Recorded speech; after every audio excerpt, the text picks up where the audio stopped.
what's interesting about fear and excuses is if you reverse engineer them backward to the seed of where it's coming from, it means that a stunning majority of the people in this audience are actually tied up in caring about somebody else's point of view on them.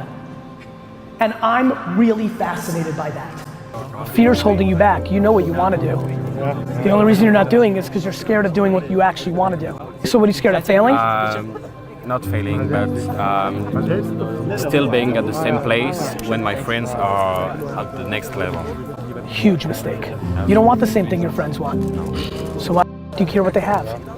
Number one mistake so many people make is they care about what other people have. I don't care what anybody has. If I have more, if I have less, doesn't matter. I worry about myself. The fact that you're worrying about other people's accomplishments is already a losing formula. You need to get rid of that first, then you can focus on yourself. I would argue that well more than 50% of the people in this audience are here today because they worry about the way they would be judged by one and/or two family members in their inner 7, 8 people circle. If you're not feeling it, find new friends. I'm being dead serious about this. This one is real big for me. Who you hang out with is a huge deal. And again, these are all tried and true things, right? We've heard you're the whatever of the 5 friends you spent, like that's real. Add one new winner friend. Like, you know what I mean? Add one new winner friend and cut one loser friend. Like, yeah, I know he's been your boy since 4th grade, but he sits at home and smokes weed and plays 2K all day.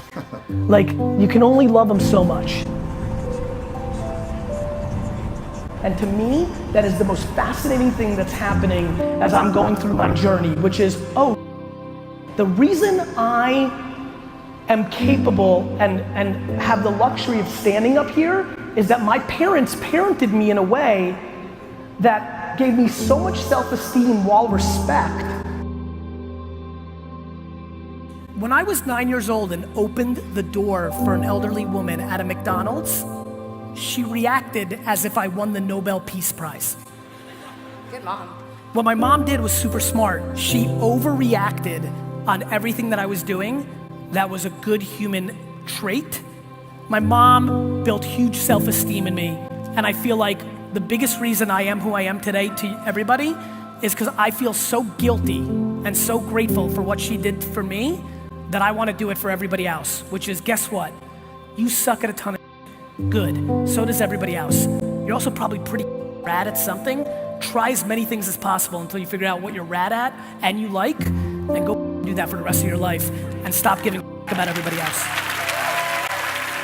There's just an incredible, like kind of access point of like what you're great at and what you love. When you stumble into being somebody like me, you really win. When what you're naturally great at is what you naturally love the most, and away you go. And so I think what you need to do is taste everything. It's kind of like food. You don't know what your favorite food is if you only eat one food. So I would take advantage of your youth and your flexibility at this kind of age and try to taste everything, play with everything, figure out what you might be good at, what you might like, and then you make a decision.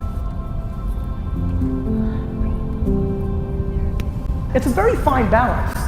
I don't stand up here not giving a about what people think about me. It's just that I care just a little more about what I think about myself than everybody else combined.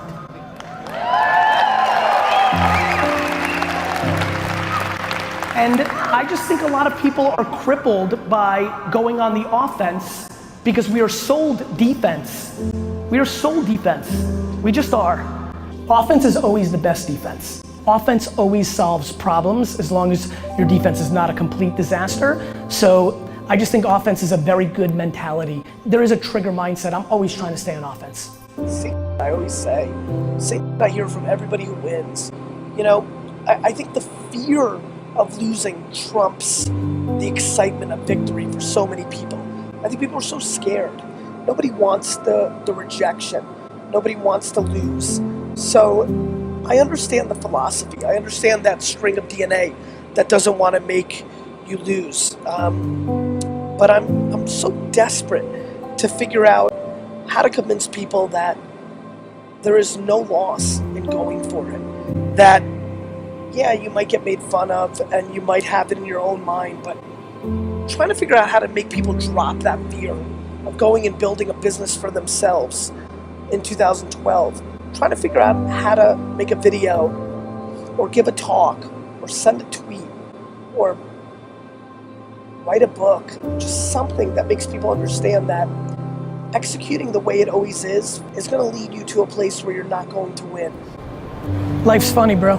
And I think that a lot of people are sitting here for another reason in those two: fear, judgment of others. And this one's I'm obsessed with if you're following me. And I just think most of you lack patience. I tell these 23-year-olds, 26-year-olds all the time to be patient because they should. How old are you? 44. I'm 40.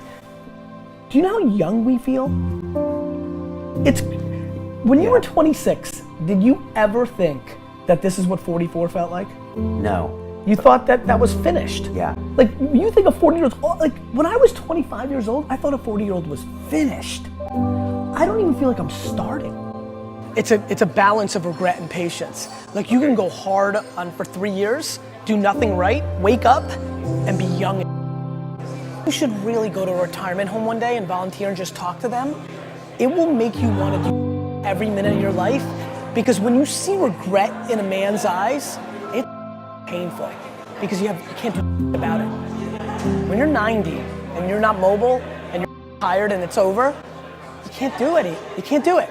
You can't build that company you wanted. You can't spend that time with your kid. It's regret.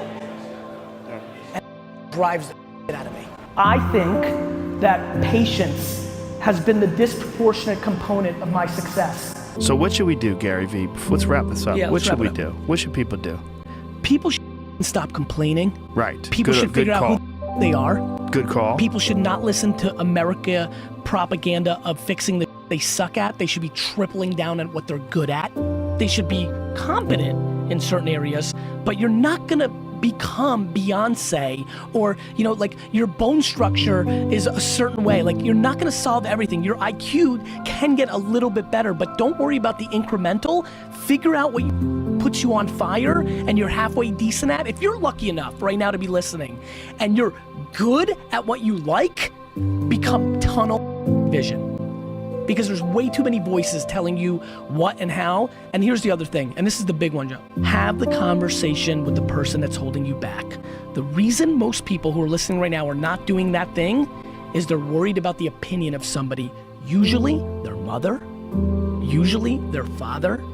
And the reality is that your spouse may be the person holding you back, and you have to have that conversation. Cut them off. We have to get to a place where you're doing you, because the number one thing that scares out of me is regret. And you're gonna sit there at 72 and you're gonna say, I wish. And whether that's money or spend more time with your family, there's a million ways to do this. Not everybody wants to buy the jets. Not everybody wants to smoke weed on the beach in Bahamas. Like, everybody's got a different thing. Figure out what your thing is and stop making excuses. Who the president is, your mom did this, like I missed it, I had that idea for Uber. Then why didn't you do it?